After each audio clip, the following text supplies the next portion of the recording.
پوری قوم خوشی کے شادیانے بجانے لگے۔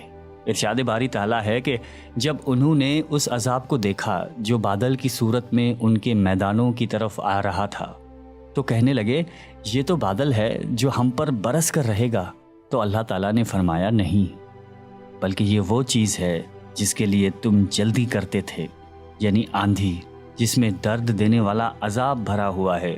یہ ہر چیز کو اپنے پروردگار کے حکم سے تباہ کیے دیتی ہے۔ گناہگار لوگوں کو ہم اسی طرح سزا دیا کرتے ہیں۔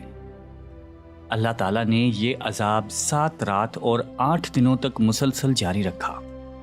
اس آندھی نے کسی جاندار کو زندہ نہیں چھوڑا۔ غاروں، پہاڑوں، گھروں، محلات اور قلعوں کے اندر سب کو فنا کر ڈالا۔